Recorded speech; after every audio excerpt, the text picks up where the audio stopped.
exam in our family. Hello class 4. അപ്പോൾ നമ്മുടെ അടിപൊളിയായിട്ട് നമ്മുടെ മലയാളം എക്സാം ഒക്കെ കഴിഞ്ഞിട്ട് എൻ്റെ മക്കൾ വന്നേക്കുവാണ്. എങ്ങനെ ഉണ്ടായിരുന്നു മക്കളെ നിങ്ങളുടെ മലയാളം എക്സാം? ഈസി ആയിട്ട് നമ്മൾ പഠിച്ചതുപോലെ തന്നെയുള്ള ചോദ്യങ്ങളല്ലേ വന്നത്? ആദ്യം തന്നെ എൻ്റെ കുഞ്ഞു മക്കൾ ആദ്യം ചെയ്യേണ്ട കാര്യം ഈ ഒരു വീഡിയോൻ്റെ താഴെ ഒന്ന് കോമൻറ്റ് ഇടാ. എങ്ങനെ ഉണ്ടായിരുന്നു നിങ്ങൾക്ക് മലയാളം എക്സാം? നമ്മൾ പഠിച്ച ചോദ്യങ്ങൾ തന്നെ വന്നില്ലേ? ആ ചോദ്യങ്ങൾക്കുള്ള ഉത്തരങ്ങൾ കറക്റ്റായിട്ട് നിങ്ങൾ എഴുതിയിട്ടില്ലേ? എത്ര മാർക്ക് കിട്ടുന്നുണ്ടാവും എന്നുള്ള കാര്യങ്ങൾ, അല്ലെങ്കിൽ എളുപ്പമായിരുന്നെങ്കിൽ ഒന്ന് ചിരിക്കുന്ന ഇമോജി ആണെങ്കിലും നമ്മുടെ കോമൻറ്റ് ബോക്സിൽ ഒന്ന് ഇടാം കേട്ടോ. ഓക്കെ, അപ്പോൾ മിസ് ചെയ്യാൻ പോകുന്നത് നമ്മുടെ മലയാളം എക്സാമിൻ്റെതാ ചോദ്യ പേപ്പർ കൊണ്ടുവന്നിട്ടുണ്ട്. നിങ്ങൾ എല്ലാവരും കറക്റ്റായിട്ട് തന്നെ ആയിരിക്കും എഴുതിയിട്ടുണ്ടാവും എന്നുള്ള കാര്യം മിസ്സിന് ഉറപ്പാണ്. കാരണം ഇന്നലെയൊക്കെ നമ്മൾ പഠിച്ചിട്ടുള്ള അതേ ക്വസ്റ്റ്യൻസ് അല്ലേ, ആ പറഞ്ഞിട്ടുള്ള ചോദ്യങ്ങൾ തന്നെയാണ് വന്നിട്ടുള്ളത്. അപ്പോൾ ഒന്നും പേടിക്കാനില്ല, എൻ്റെ മക്കൾ എല്ലാവരും എഴുതിയിട്ടുണ്ടാവും എന്ന് തന്നെയാണ് മിസ്സിൻ്റെ വിശ്വാസം. അപ്പോൾ എല്ലാവരും ഒന്ന് കോമൻറ്റ് ചെയ്യാം കേട്ടോ. എങ്ങനെ ഉണ്ടായിരുന്നു എക്സാം, എഴുതാൻ പറ്റിയില്ലേ എന്നുള്ള കാര്യങ്ങളൊക്കെ പറയാം. അപ്പോൾ ആദ്യം തന്നെ നമുക്ക് ക്വസ്റ്റ്യൻസിൻ്റെ ആൻസേഴ്സ് എങ്ങനെയാണെന്നുള്ള കാര്യം ജസ്റ്റ് നോക്കാം. ഓക്കെ, റെഡി അല്ലേ? അപ്പോൾ നമുക്ക് നോക്കാം. ഫസ്റ്റ് ചോദ്യം എന്താണ്? ആ മിസ് പറഞ്ഞിട്ടുണ്ടായിരുന്ന ഒരു കഥാഭാഗം കൊടുത്തിട്ട് അത് ഇങ്ങനെ ശ്രദ്ധിച്ച് വായിച്ച് താഴെ കൊടുത്തിരിക്കുന്ന ചോദ്യങ്ങൾക്ക് ഉത്തരം എഴുതുക എന്ന് പറഞ്ഞിട്ടൊരു ചോദ്യം വരുന്നു പറഞ്ഞിരുന്നു അല്ലേ? അപ്പം അതുപോലെ തന്നെ വായിക്കാം എഴുതാം എന്നുള്ള പ്രവർത്തനമാണ് ഫസ്റ്റ് വന്നിട്ടുള്ളത്. കുഞ്ഞിക്കിളി എന്ന് പേരുള്ളത് അല്ലേ? മിസ് വേഗം ഒന്ന് വായിച്ചു പോകാം, ഉത്തരങ്ങളും കൂടെ കറക്റ്റ് അല്ലേ എന്നൊന്ന് ചെക്ക് ചെയ്യാം കേട്ടോ. നോക്കിക്കേ, കീ കീ കീ കരച്ചിൽ കേട്ടുണർന്ന മിനി പുറത്തേക്ക് നോക്കി. ഒരു കുഞ്ഞിക്കിളിയതാ മഴ കൊണ്ട് നനഞ്ഞു തണുത്തു വിറച്ചിരിക്കുന്നു. മിനി ജനാല തുറന്നു. കുഞ്ഞിക്കിളി പറന്നു വന്ന് ജനൽ കമ്പിയിലിരുന്നു. അവൾ കൈ നീട്ടി. യാതൊരു മടിയും കൂടാതെ കുഞ്ഞിക്കിളി അവളുടെ കയ്യിൽ പതിയെ കയറിയിരുന്നു. അവൾ പട്ടുതൂവാലയെടുത്ത് പതുക്കെ കിളിയുടെ ദേഹത്തിലെ വെള്ളം ഒപ്പിയെടുത്തു. സ്നേഹത്തോടെ മാറോട് ചേർത്തു. ഏറെ അനുസരണയോടെ കുഞ്ഞിക്കിളി അവളുടെ മാറിൽ പറ്റിയിരുന്നു. ഒരു കിളിയുടെ ദയനീയമായ കരച്ചിലത ഉയർന്നുയർന്നു കേൾക്കുന്നു. വലിയൊരു പക്ഷി. മിനി അത് ശ്രദ്ധിച്ചു. എനിക്കെൻ്റെ അമ്മയെ കാണണം. കുഞ്ഞിക്കിളി കരയാൻ തുടങ്ങി. മിനി കുഞ്ഞിക്കിളിയെ ജനാലയ്ക്ക് പുറത്തേക്ക് വിട്ടു. അമ്മക്കിളിക്ക് സന്തോഷം അടക്കാനായില്ല. അവൾ കണ്ണീരോടെ തൻ്റെ കുഞ്ഞിനെ വാരി പുണർന്നു. അവർ ഒന്നിച്ചു പറന്നു. കുഞ്ഞിക്കിളി സ്നേഹത്തോടെ മിനിയെ തിരിഞ്ഞു നോക്കി.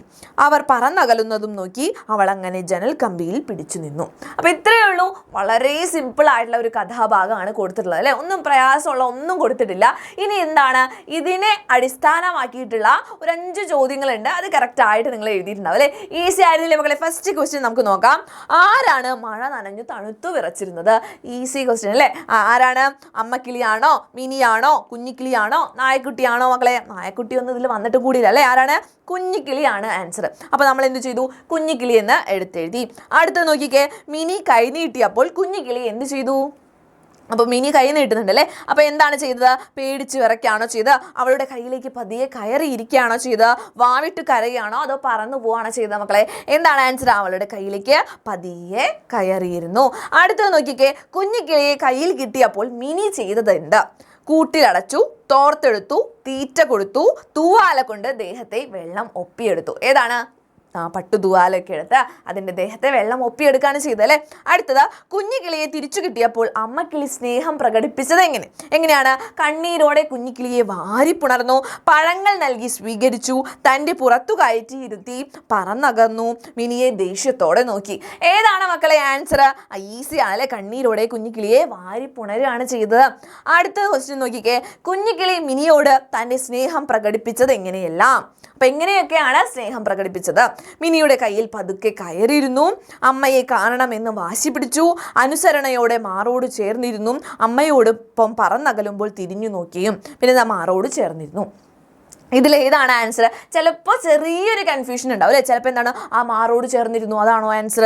അല്ലെങ്കിൽ എന്താണ്, മിനിയുടെ കയ്യിൽ പതുക്കെ കയറിയിരുന്നു അതാണോ? അല്ല, രണ്ടും കൂടെ ഒരുമിച്ച് കൊടുത്തിട്ടുള്ള ഒരേ ഒരു ഓപ്ഷൻ എന്ന് പറഞ്ഞാൽ സി ആണ് അല്ലേ? അനുസരണയോടെ മാറോട് ചേർന്നിരുന്നു, അമ്മയോടൊപ്പം പറന്നകലുമ്പോൾ തിരിഞ്ഞു നോക്കിയു അല്ലേ? ഇങ്ങനെ 2 വിധത്തിലാണ് കുഞ്ഞിക്കിളി എന്ത് ചെയ്തത്? തൻ്റെ സ്നേഹം മിനിക്കുട്ടീൻ്റെ അടുത്ത് പ്രകടിപ്പിക്കുന്നത് കേട്ടോ. ഓക്കെ, അപ്പോൾ നമ്മുടെ 5 ചോദ്യങ്ങൾ കറക്റ്റായിട്ട് എഴുതിയിട്ടില്ലേ മക്കളെ? ഇതിന് നിങ്ങൾക്ക് 5 മാർക്ക് കിട്ടിയിട്ടുണ്ടോ?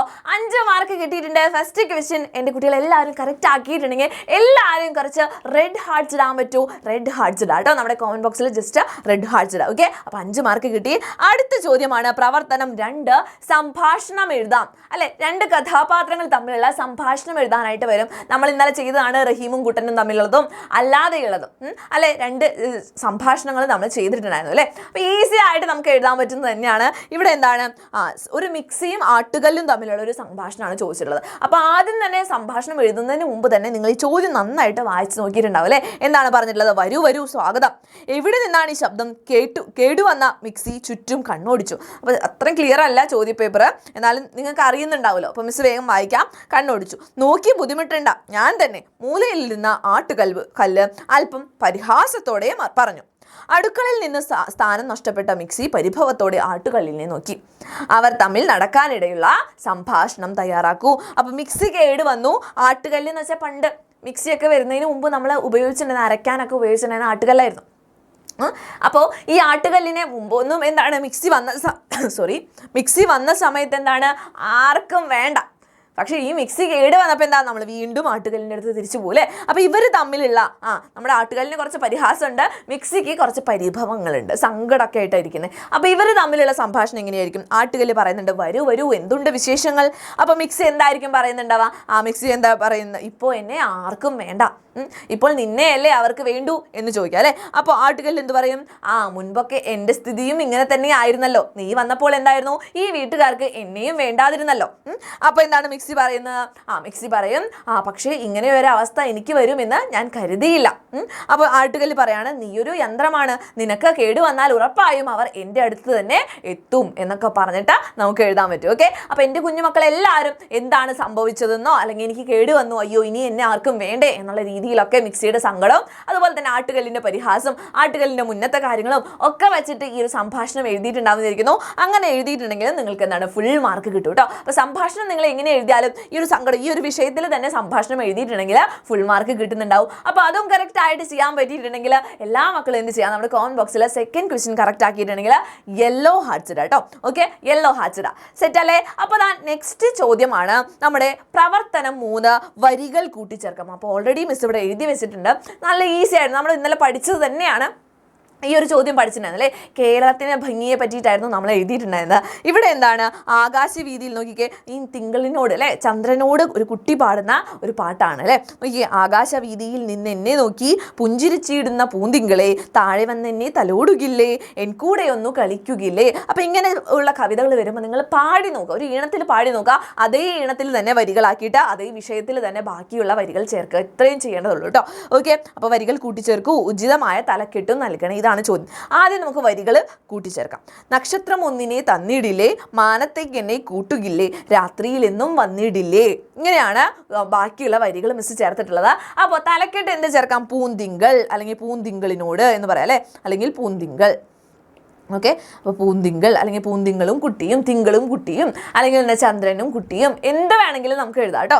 ഓക്കെ, അപ്പോൾ ഇങ്ങനെയും നിങ്ങൾ വരികൾ കൂട്ടിച്ചേർത്തിട്ടുണ്ടെങ്കിൽ, കറക്റ്റ് ആയിട്ട് എഴുതിയിട്ടുണ്ടെങ്കിൽ ഇതിനും എന്താണ് ഫുൾ മാർക്ക് കിട്ടുന്നുണ്ടാവും. അപ്പോൾ ഈ ഒരു ചോദ്യം കറക്റ്റ് ആയിട്ട് ചെയ്തിട്ടുണ്ട്, വരികൾ കൂട്ടിച്ചേർക്കാം എന്നുള്ള ചോദ്യത്തിൽ എൻ്റെ മകൾക്ക് ഫുൾ മാർക്ക് കിട്ടുമെന്ന് ഉറപ്പുണ്ടെങ്കിൽ വേഗം തന്നെ എന്ത് ചെയ്യുക, നമ്മുടെ കമന്റ് ബോക്സിൽ കുറച്ച് നിലാവിനിടാം കേട്ടോ, കുറച്ച് ചന്ദ്രനെ, നിങ്ങൾക്ക് ഇഷ്ടമുള്ള ചന്ദ്രൻ്റെ എന്ത് രൂപം വേണമെങ്കിലും നമ്മുടെ കമന്റ് ബോക്സിൽ ഇടാം. ഓക്കെ, സെറ്റ് അല്ലേ? അപ്പോൾ പ്രവർത്തനം 3 കഴിഞ്ഞിരിക്കുന്നു. ഇനി നമുക്ക് പ്രവർത്തനം 4 ആണുള്ളത്. എന്താണ്? കളി വിവരണം. നമ്മൾ പഠിച്ചിട്ടുള്ള അതേ ചോദ്യം തന്നെയാണ്, നമ്മൾ ഇന്നലെ പഠിച്ചു പോയിട്ടുള്ള ചോദ്യം തന്നെയാണ് അല്ലേ മക്കളെ. നമ്മൾ ബോർഡുമൊക്കെ സാറ്റ് കളിക്കാൻ വേണ്ടി മിസ് എണ്ണുന്നുണ്ടായിരുന്നു അല്ലേ, 1 2 3 4. യെസ്, അപ്പോൾ ആ ഒരു ചോദ്യം തന്നെയാണ് ഇവിടെ കൊടുത്തിട്ടുള്ളത്. നിങ്ങൾക്ക് ഇഷ്ടമുള്ള കളിയുടെ വിവരണം എഴുതാം എന്നാണ് പറഞ്ഞിട്ടുള്ളത്. ഫുട്ബോളിനെ പറ്റി നമ്മൾ എഴുതിയിട്ടുണ്ടായിരുന്നു അല്ലേ. നോക്കിയേ, ടീച്ചർ ഞങ്ങൾ കളിച്ചോട്ടെ, ഇപ്പോൾ കളിക്കാനുള്ള പീരിയഡാണ്. എന്തു കളിയാ കളിക്കാൻ ഇഷ്ടം? Cricket, football, kabaddi. ശരി, ഇഷ്ടമുള്ള കളി കളിച്ചോളൂ. നിങ്ങൾക്കും കളികൾ ഇഷ്ടമില്ലേ? ഇഷ്ടപ്പെട്ട കളിയെക്കുറിച്ച് ഒരു വിവരണം തയ്യാറാക്കൂ. അപ്പോൾ ഏതാണ് എൻ്റെ മക്കളുടെ ഇഷ്ടപ്പെട്ട കളി എന്നുള്ളതിൻ്റെ തലക്കെട്ട് കൊടുത്തിട്ട് വേണം എഴുതാൻ വേണ്ടിയിട്ട് കേട്ടോ. ഇപ്പോൾ മിസ്സിന് ഇഷ്ടം ക്രിക്കറ്റ് ആണ്, അപ്പോൾ മിസ് എഴുതാണ് ക്രിക്കറ്റ് എന്ന തലക്കെട്ട് കൊടുത്തിട്ട് നമ്മൾ ആ കളീനെ പറ്റിയിട്ട് എങ്ങനെയാണ് കളിക്കുന്നത്, എത്ര പേരുണ്ടാവും, എങ്ങനെയാണ് കളിക്കുക എന്നുള്ള കാര്യങ്ങൾ, അതിൻ്റെ നിയമങ്ങളും കാര്യങ്ങളൊക്കെ എഴുതിയിട്ട് വിവരണം തയ്യാറാക്കും.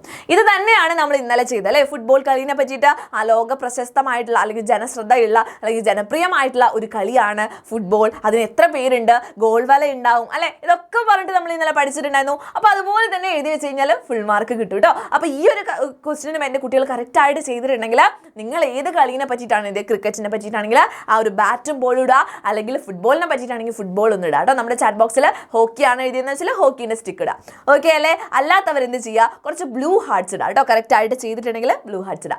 ഓക്കെ, അപ്പോൾ പ്രവർത്തനം 4 നമ്മൾ ചെയ്ത് കഴിഞ്ഞു. ഇനി നമുക്ക് പ്രവർത്തനം 5 നോക്കാം. ഇതും നമ്മൾ പഠിച്ചിട്ടുള്ള ചോദ്യം തന്നെയാണ്. യാത്ര വിവരണം തയ്യാറാക്കാം അല്ലേ.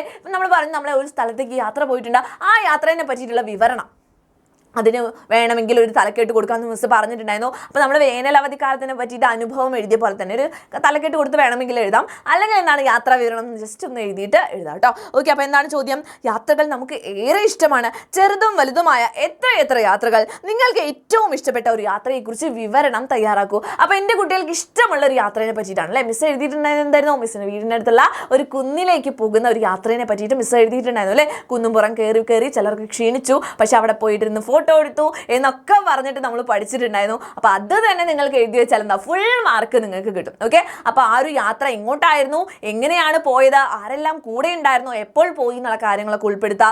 അതുപോലെ തന്നെ പോകുന്ന വഴിയിൽ ഉണ്ടായിട്ടുള്ള രസകരമായിട്ടുള്ള അനുഭവങ്ങൾ ഉണ്ടെങ്കിൽ അത് പങ്കുവയ്ക്കുക.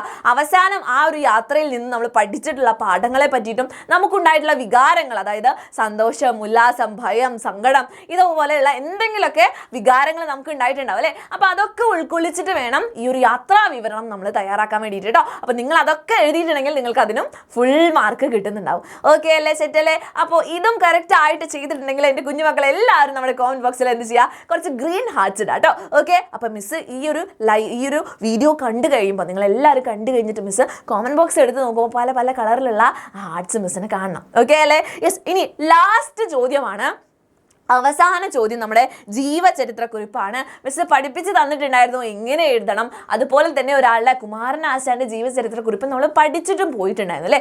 അപ്പം നോക്കിക്കേ, ജീവചരിത്രക്കുറിപ്പിന് സൂചനകൾ തന്നിട്ടുണ്ട് ഒരു കവിയുടെ പേര് അല്ലേ. ആരാണ് ഈ കവി? എൻ്റെ കുട്ടികൾക്ക് എല്ലാവർക്കും അറിയുന്ന കവി തന്നെയാണ്. എല്ലാവരും എന്ത് ചെയ്യുക, ഒന്ന് താഴെ കോമെൻറ്റ് ചെയ്യുക കേട്ടോ, ഇത് ആരാണെന്നുള്ളത്. അപ്പോൾ ഒന്ന് കോമെൻറ്റ് ചെയ്യുക. മിസ് വിചാരിക്കുന്നു നിങ്ങൾ കോമെൻറ്റ് ചെയ്ത് കഴിഞ്ഞിട്ടുണ്ടാവും. മിസ് പറയാൻ പോവാണ് കുഞ്ഞുണ്ണി മാഷാണ് അല്ലേ. ഇത് കുഞ്ഞുണ്ണി മാഷാണ്. അപ്പോൾ കുഞ്ഞുണ്ണി മാഷിനെ പറ്റിയിട്ടുള്ള വിവരങ്ങളാണ്, സൂചനകളായിട്ട് ഇവിടെ തന്നിട്ടുള്ളത്. അപ്പോൾ നിങ്ങൾ നന്നായിട്ട് വായിച്ചു നോക്കുക. മിസ് ഒരു ഓർഡർ പറഞ്ഞിട്ടുണ്ടായിരുന്നു അല്ലേ, ഒരു ഘടന പറഞ്ഞു തന്നിട്ടുണ്ടായിരുന്നു. എങ്ങനെയായിരുന്നു എഴുതേണ്ടത്? ആദ്യം തന്നെ ആളുടെ പേര് എഴുതണം അല്ലേ. പേര് തലക്കെട്ടായിട്ട് ശീർഷകമായിട്ട് കൊടുക്കുക. അതിനുശേഷം എന്താണ്, ആ ജനിച്ച വർഷമാണ് ആദ്യം എഴുതേണ്ടതെന്ന് പറഞ്ഞു അല്ലെ. പേരൊക്കെ പറഞ്ഞു, അദ്ദേഹം ഇന്ന വർഷത്തിലാണ് ജനിച്ചത് എന്നുള്ള കാര്യം കൊടുക്കണം. അല്ലാതെ ആദ്യം മരിച്ച കാര്യമല്ല എഴുതേണ്ടതെന്ന് പറഞ്ഞു തന്നിട്ടുണ്ടായിരുന്നു. അപ്പം ജനന വർഷത്തിനെ പറ്റി പറഞ്ഞു. ഇനി എന്തൊക്കെ കാര്യങ്ങളാണ് കൊടുത്തിട്ടുള്ളത്? അച്ഛനും മാതാവിൻ്റെ ഒക്കെ പേര് കൊടുത്തിട്ടുണ്ട്. അതായത് മിസ് പറഞ്ഞിട്ടുണ്ടായിരുന്നു പേര്, അതുപോലെ ജനനം, അതിനുശേഷം മാതാപിതാക്കൾ അല്ലെ, കുടുംബം. അപ്പോൾ ശ്രീകണ്ഠൻ മൂസും അതുപോലെ തന്നെ നാരായണി അമ്മയുമാണ് മാതാപിതാക്കൾ എന്നുള്ള കാര്യം എഴുതാം. അതുപോലെ കുട്ടികളുടെ പ്രിയ കവി എന്നുള്ള വിശേഷണം കൊടുത്തിട്ടുണ്ട്. അവാർഡുകൾ കൊടുത്തിട്ടുണ്ട്. കുഞ്ഞുണ്ണി മാഷിലെ പേര് കൊടുത്തിട്ടുണ്ട്. പ്രധാന കൃതികൾ കൊടുത്തിട്ടുണ്ട്. അപ്പോൾ ഈ വീട്ടിലത്തെ കാര്യങ്ങളൊക്കെ എഴുതി കഴിഞ്ഞു, മാതാപിതാക്കളുടെ പേരൊക്കെ എഴുതി കഴിഞ്ഞിട്ട് എന്താ പ്രധാന കൃതികൾ എഴുതാം. ഓക്കെ, അപ്പോൾ കുട്ടികളുടെ പ്രിയ കവിയായിട്ടുള്ള കുഞ്ഞുണ്ണി മാഷിൻ്റെ പ്രധാന കൃതികളാണ് എന്ന് പറഞ്ഞിട്ട് ഈ കൃതികളുടെ പേരെഴുതുക. അതിനുശേഷം എന്താണ്, അവാർഡുകൾ കിട്ടിയിട്ടുണ്ട്, പുരസ്കാരങ്ങൾ കിട്ടിയിട്ടുണ്ട്. അപ്പോൾ അദ്ദേഹത്തിന് എന്താണ് കേരള സാഹിത്യ അക്കാദമി അവാർഡ് ലഭിച്ചിട്ടുണ്ട് എന്ന് പറഞ്ഞിട്ട് എഴുതാം. അവസാനം വേണം നമ്മൾ എന്ത് എഴുതാൻ വേണ്ടി, മരിച്ച കാര്യം എഴുതാൻ വേണ്ടി. അതായത് തുടക്കം തന്നെ എഴുതി വെക്കരുതെന്നല്ലേ. യെസ്. അപ്പോൾ അവസാനം എന്താണ്, അദ്ദേഹം 2006 മാർച്ച് 26 അന്തരിച്ചു എന്ന് പറഞ്ഞിട്ട് എഴുതി വെക്കാം. ഓക്കെ അല്ലേ, സെറ്റ് ആയിട്ടില്ലേ? അപ്പോൾ നമ്മൾ ഇന്നലെ പഠിച്ചിട്ടുള്ള സെയിം ചോദ്യങ്ങളാണ് നമുക്ക് വന്നിട്ടുള്ളത് അല്ലേ മക്കളെ. അപ്പോൾ എല്ലാവർക്കും ഫുൾ മാർക്ക് തന്നെ സ്കോർ ചെയ്യാൻ വേണ്ടിയിട്ട് നമ്മുടെ ലൈവ് ക്ലാസ്സുകൾ നിങ്ങൾക്ക് ഹെൽപ്ഫുൾ ആയിട്ടുണ്ട്, ഉപയോഗപ്രദമായിട്ടുണ്ടെന്ന് മിസ് വിശ്വസിക്കുകയാണ്. അപ്പോൾ എന്താ ചെയ്യുക, നിങ്ങൾ എല്ലാവരും നമ്മുടെ ചാറ്റ് ബോക്സ്, നമ്മുടെ കോമൻറ്റ് ബോക്സിൽ എന്ത് പറയാം, നമ്മുടെ ഇതുവരെയുള്ള ക്ലാസ്സുകൾ നിങ്ങൾ കണ്ടിട്ടുണ്ട്, മുടങ്ങാതെ നമ്മുടെ ലൈവ് ക്ലാസ്സുകൾ കണ്ടിട്ടുണ്ട്. അങ്ങനെയുള്ള മക്കളാണെങ്കിൽ ഉറപ്പായിട്ടും പറയാം എത്രത്തോളം നിങ്ങൾക്ക് ഹെൽപ്ഫുൾ ആയിട്ടുണ്ട് നമ്മുടെ ക്ലാസ്സുകൾ എന്നുള്ള കാര്യം. അതുപോലെ തന്നെ എത്ര മാർക്ക് കിട്ടാനുള്ള ചാൻസ് ഉണ്ട് എന്നുള്ള കാര്യം കൂടെ പറയാം കേട്ടോ. അപ്പോൾ ഈസി ആയിരുന്നു എന്നുള്ള വിവരങ്ങളൊക്കെ എന്തായാലും നമ്മുടെ കോമൻറ്റ് ബോക്സിൽ പറയാം. അതുപോലെ തന്നെ മിസ് കോമൻറ്റ് ബോക്സ് നോക്കുമ്പോൾ എന്തായിരിക്കണം, ഫുൾ കളർഫുൾ ആയിട്ടുള്ള ഒത്തിരി ഹാർട്ട്സ് മിസ്സിന് കാണാൻ പറ്റും എന്നുള്ള വിശ്വാസത്തോടെയാണ് മിസ് നിൽക്കുന്നത് കേട്ടോ. ഓക്കെ, അപ്പോൾ ബാക്കിയുള്ള ലൈവ് ക്ലാസ്സുകളൊക്കെ മിസ്സാക്കാണ്ട് കാണുക. ഇതുപോലെ തന്നെ ഈസി ആയിട്ടുള്ള എക്സാംസ് ആയിരിക്കും നിങ്ങൾക്ക് എക്സാമിൻ്റെ ക്ലാസ് കണ്ടിട്ട് പോയിട്ട് എഴുതുമ്പോൾ കിട്ടുന്നുണ്ടാവും കേട്ടോ. ഓക്കെ, അപ്പോൾ എല്ലാവരും മറക്കാതെ കോമെൻറ്റ് ചെയ്യുക, അതുപോലെ തന്നെ ലൈക്കും കൂടെ ചെയ്യുക. Okay, thank you.